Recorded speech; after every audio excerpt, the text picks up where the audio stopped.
see, got my Axial SCX24 Chevy C10 and quite a few upgrades on it. As you can see, flip it over, and all the hot racing stuff. Got hot racing, black anodized aluminum, goodies everywhere. So, front and rear drive shafts,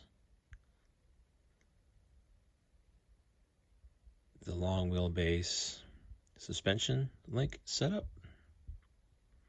So you got 4 links in the rear, 2 links up front, and then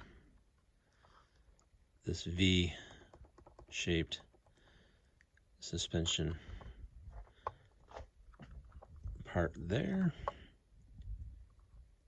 and the hot racing black anodized aluminum center skid plate that I didn't really need, just extra bling. Hot racing brass diff covers, rear and front. Hot racing brass wheel weights, and the hot racing brass hexes, wheel hexes in there. Pretty cool.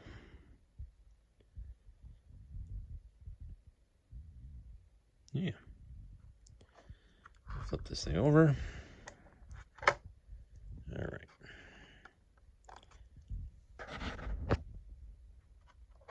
There you go.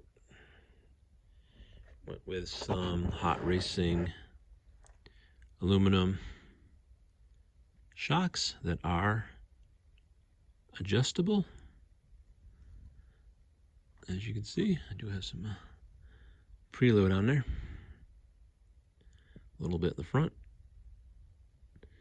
a little bit more in the rear. I got a drop of oil in each one. That's about all you need, maybe 2. If you wanted it a little bit stiffer, I wouldn't put any more than 2 drops of oil. Shock oil in these, definitely not.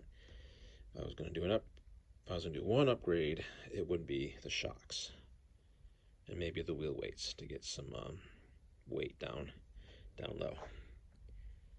And I also went with hot racing steering linkages up front. Pretty cool. Emax steering servo, and a hot racing black anodized aluminum servo mount.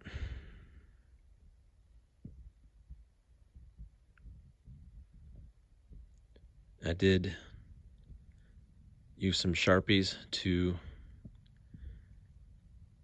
get that servo horn to not be white anymore.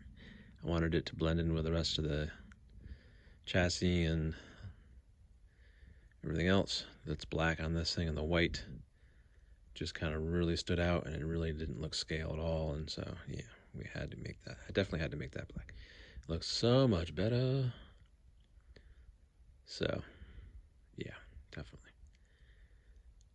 And yeah, pretty cool. Pretty cool. Now, here's the Emax servo. Part number ES08MA2 if you all are interested. The specs. It's an analog servo, not a big deal. A little crawler like this. Though I'm surprised they still make analog. I thought everything was digital nowadays. So, nice little servo. Here's an actual servo, V-servo out of the box. Not the servo that's in that box, but a different one. Obviously, I don't know if I said, but it's metal gear inside and metal spline.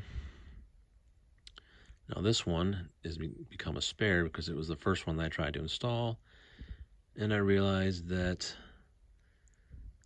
the mounting points are quite fragile. There's not a lot of material there. Now where the screw goes in, there's a little bit of material there, decent amount, but I mean around the actual, ear here, there's not a whole lot, and I filled up quite a bit with super glue to reinforce it because I cracked it pretty bad. You can see that crack there, and this one I pretty much snapped right off and cracked as well. But I was able to glue that back on and just fill this all up with super glue, and now I have a spare servo. It'll mount up now. But yeah, be careful with over tightening your screws, especially with these servos. They're not the most durable when it comes to these mounts. Hopefully they'll last as far as the servo itself. I don't know. We'll see. But I bought some spares.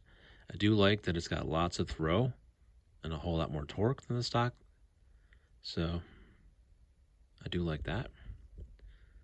So yeah.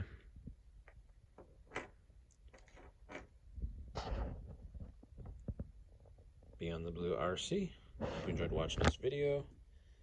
Please like, subscribe, hit that notification bell, and keep on RCing out there.